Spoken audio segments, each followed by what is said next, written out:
Hi and welcome to day 5 of week 6 of training cycle 2 of 2021. Finally a good day. I did not deserve to have a good day today. I only slept about 6 hours, and the only thing that really helped me was, number 1, psychologically, I can sleep tonight because it's going to be Saturday tomorrow, as this is a Friday. So I do believe that helped me. Number 2, Mum told me to go upstairs and train earlier than I usually do. She was very on me and very dedicated to getting me going. And when I say that, it's because my parents know who I am. They know what I'm going to do. I don't want to train, so I just start training, really late in the evening. Procrastinate until I'm exhausted, and then I train. Usually it works pretty well, but that only works for a couple days. Once you've been going like that for several weeks, you start to get very under-recovered. You can overreach very easily. So, instead of being stupid and lazy like that, my parents actually were nice enough to tell me, hey, motherfucker, you got to train. Not quite like that, but similar idea. Probably not the same tone. But yeah, I was grateful for the fact that I started training a bit earlier today. And even though my workout was long, because, YouTubing between sets, catching up on all the news, UFC 261 is pretty soon. I might make a predictions video for that. And I know, guys, my channel is kind of random when I make those videos, and it doesn't really interest a lot of my followers.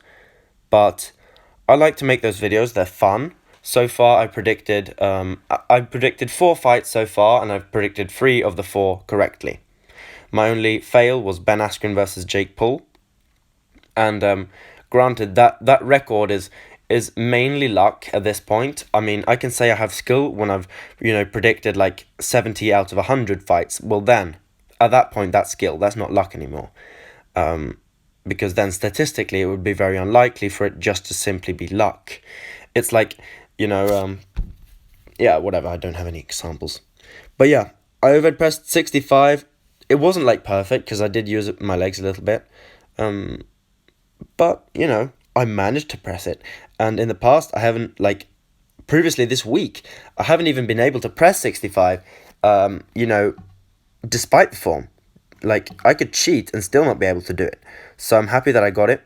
And unfortunately, what is it on the menu? Let me think. I don't think. Alright, guys, you know what? Stay with me. Let's check. I'm going to see what I have in my logbook right here. So I'm doing this by my desk. Okay. Week 7 of the training cycle, which is next week. I have... Alright. Oh, man. Alright, I have a 67.5 kilo overhead press scheduled for next week. Oh shit, I just about to destroy my book, yeah. Okay, I gotta figure out how that how that's even gonna be possible. I'm pretty sure that I know the solution. Solution is sleep and food, and, just hoping to get it. I don't believe in a higher power. I just think we're a bunch of atoms just reacting to each other. I have a pretty boring view of the world in that way. But, yeah, I'm still gonna pray, man. Just in case.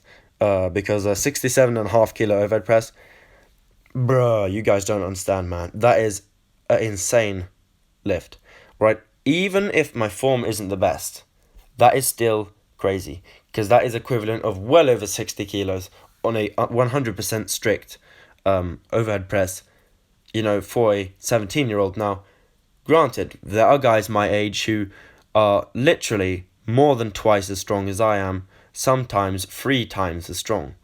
But what we need to consider is those people are extremely rare.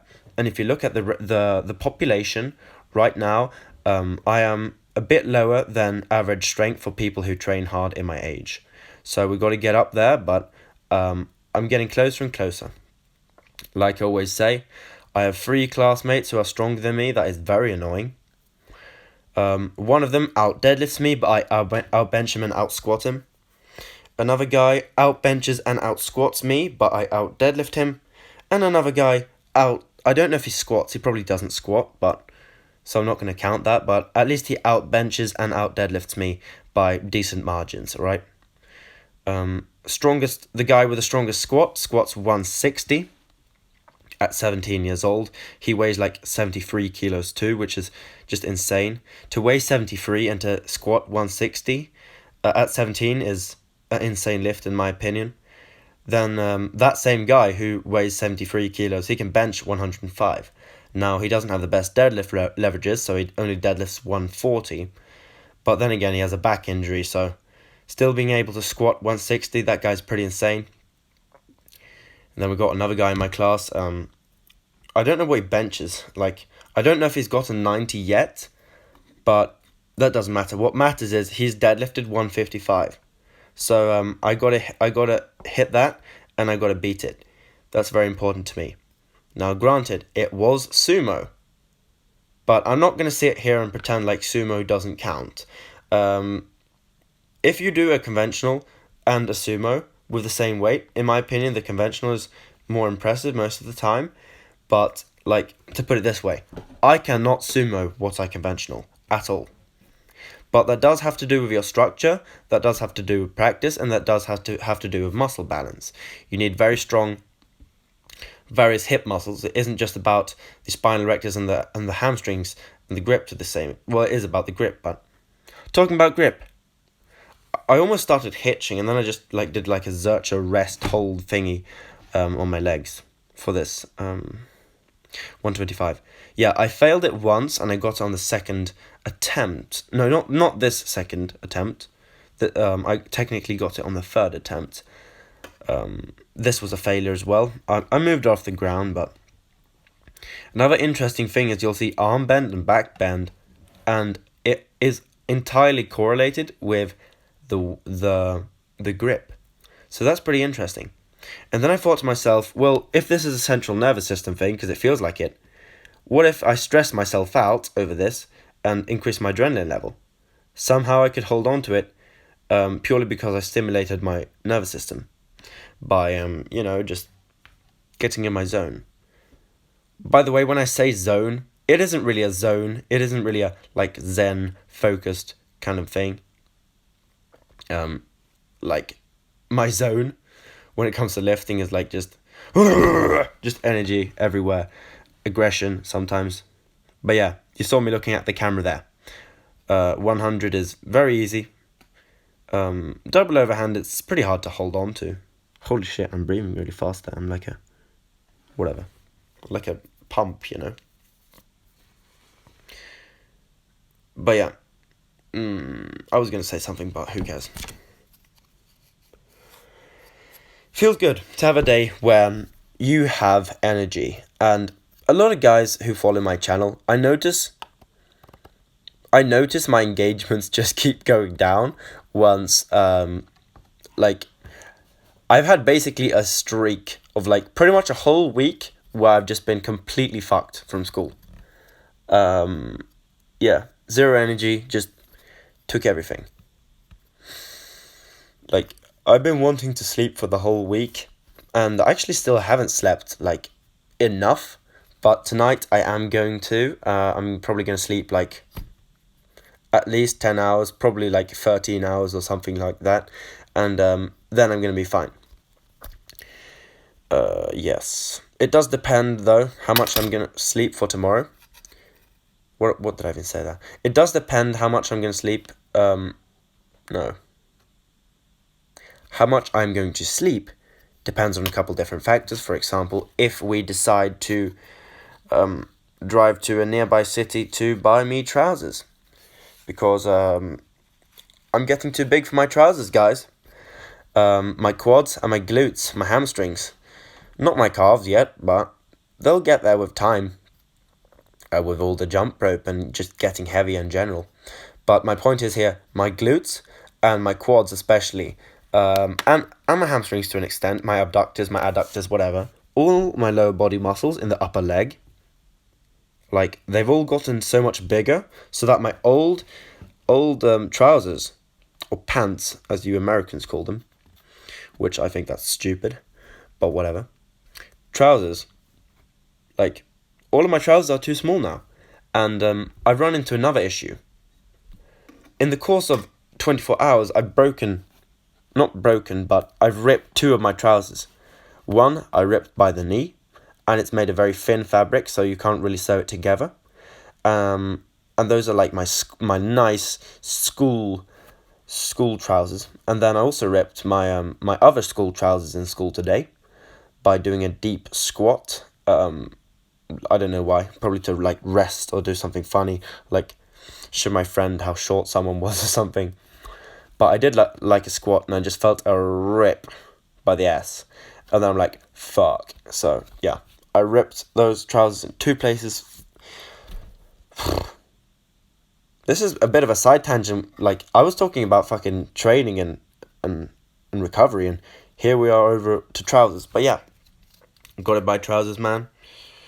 Gotta get this in. Turn off the light here so no one can see me through the window. What was I gonna say? Something. Yep, need new trousers, guys. And that means that my training has been working. It is pretty clear that I've gotten bigger. And if you can't see it yet, go back to, my early January videos from 2021, from this year. See if you can see any difference. And if you can't, that's okay.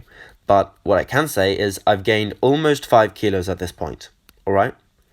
I'm on my way towards 5 kilograms. I'm not there yet. But I'm nearing it with every single day. And within a week and a half, I will have officially gained 5 kilograms in well under 5 months. So I am proud of my weight gain. I am proud of the amount of consistency and dedication I've had with the food, with gaining the weight, with finding ways to get more calories in my stomach. So yeah. While my sleep hasn't been optimal, my food intake has been pretty optimal, and I do believe that is what has carried me through almost 2 training cycles at this point. 1.5 training cycles have just been my food intake carrying me through my general fatigue, and just somehow managing it just because I'm eating so much. So I have like a higher level of anabolic hormones in my body. I have better nutrient partitioning from all the training, and when you combine all the factors of like constantly being slightly fatigued, slightly like in a stimulated / fatigued, like middle ground, constantly 24/7, eating a bunch of food, gaining that weight, gaining fat, gaining bloat, then putting more weight on the lift because of the bloat and the fat gain, which by the way, that can actually help your bench. And then, once your bench goes up another notch, then your chest and shoulders and triceps get a little bit bigger. So it's just been snowballing. It's been a snowball effect. And when I say that, it's not as if it's been easy, because I have quite literally probably trained like 100+ days this year. I would have to count, but I believe that's accurate. I probably have like 9 days, 8 days where I didn't train this year. And pretty much 6 or 7 of them was a week where I was away snowboarding. So that week doesn't, well, obviously it counts, but the that was kind of planned.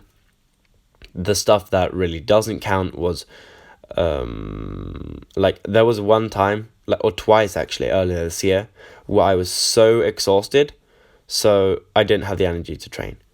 And trust me guys, when I say that, then it's serious.